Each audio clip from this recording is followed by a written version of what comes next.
Good to have you with us. Thanks for tuning into Mirror Now. I'm Avni Raja and you're watching Investor's Guide, a show where we make personal finance simple and guide you on how you can invest your money better and make all your financial goals and dreams come true.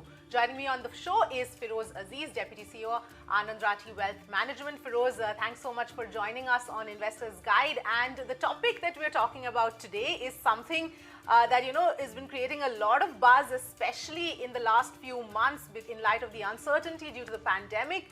And gold prices also have been going up. So yes, that's what we're going to talk about. Gold.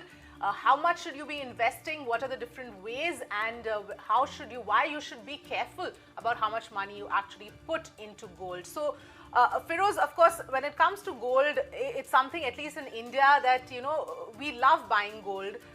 Whether it's for festive reasons, auspicious reasons, or simply something that that gets hoarded, if I may say so, at times as well. But let's first talk about this entire way we've seen gold prices rising over the last few months, and what has been your key takeaway? Data driven, Avni. When you look at investing in any asset, any product for that matter, you need to look at how this is performed in different pockets of time. If you look at gold in this century, if you made a 3-year investment on any given day, the average 3-year return per annum would be about 12%, which is not very good, not very bad either. But if you look at the last 1 year, it'll be a very compelling reason for you to enter into gold as an investment today, because it's given 45-50% return over the last 1 year. So don't get carried away with that. That's one thing which we generally tell investors, because they get carried away with large returns in the recent pockets. If you look at 3-year investing in gold, 12% has been the average return made from 2000 till 2020. So that's one. Second is gold is an asset class which is quoted in dollar globally, and in India it is an investment which is computed in rupee. So whenever rupee depreciates or the value of rupee comes down, the gold prices in India rise further. So the second point which I'm trying to imply is that if you have any global need of money, if you want to send your child abroad for education, then gold can actually be a good asset to accumulate. So the second point which I'm saying is, if there's a need of dollar to be used over the years, then gold becomes a good integral part of one's portfolio. Second. The third learning has been that gold always has these periods of small periods where it appreciates dramatically, and most people miss out that rally with adequate quantum, and then it languishes for a few years. And I think that's the zone we are in. It has stretched itself due to the pandemic's uncertainty, and then it should relax there for the next few years. That's what our opinion, the contemporary one, says. So what would be your advice at this point in time? Because, there are a lot of people right now who are asking questions about whether or not one should be buying gold at these levels, considering that the prices have been rising, because we also know that the Reserve Bank is also looking to shore up gold reserves in the country.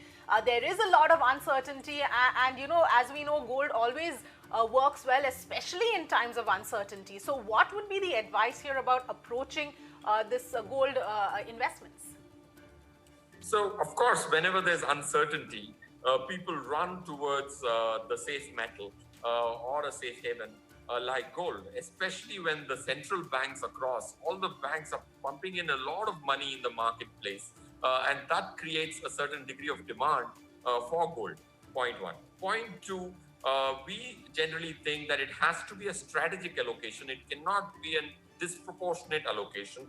Gold today also we recommend only to the extent of the consumption you might have in the form of child's marriage, could be education abroad. Those are the goals which you can set some money aside.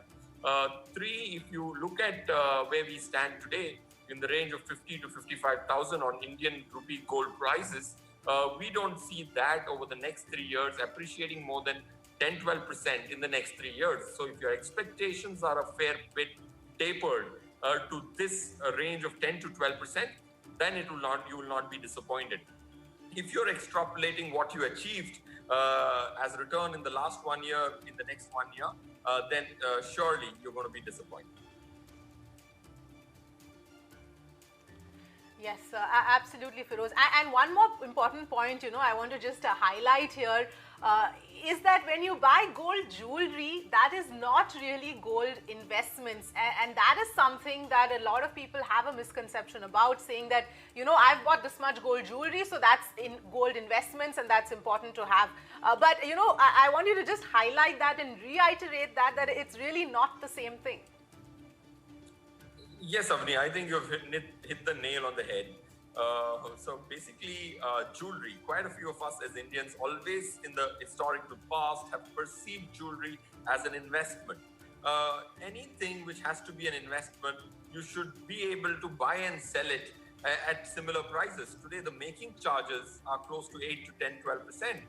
So if you buy jewelry today and sell it tomorrow, then you lose 10, 12%. So that's not an investment vehicle. Definitely, it might be an appreciating vehicle, but not an investment vehicle, for sure. Right. And Feroz, there are of course different ways or modes of investing in gold. You of course have one as a gold bullion, where that's your gold bars, gold coins.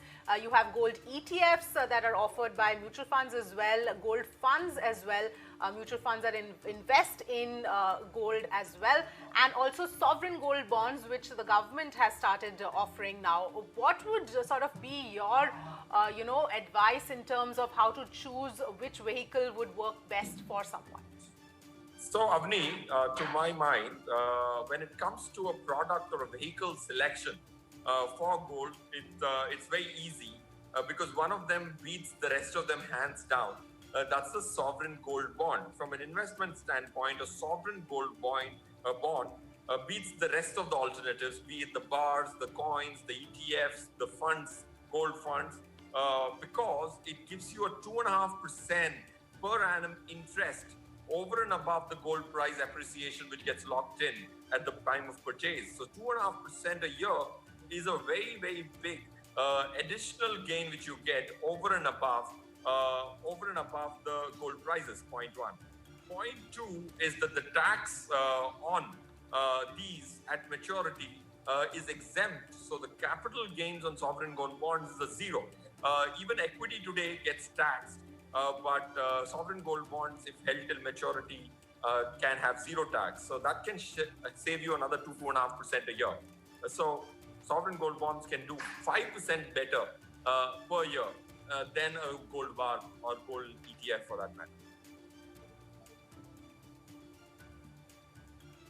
All right, Feroz, we leave it there. Thank you so much for joining us with all of that perspective. Remember, gold is a hedge against inflation. It is a safe haven investment. It helps you diversify your portfolio, but there are certain disadvantages as well that we've also discussed, and you must ensure that your gold investments don't overshadow the rest of your investments. It can be a very small part of your portfolio, and definitely not to get carried away by the recent rise in gold prices that we've seen. On that note, it's time to wrap up this edition, but we'll be back with a brand new episode and help you more in different ways of how you can manage your money better. Thanks so much for watching.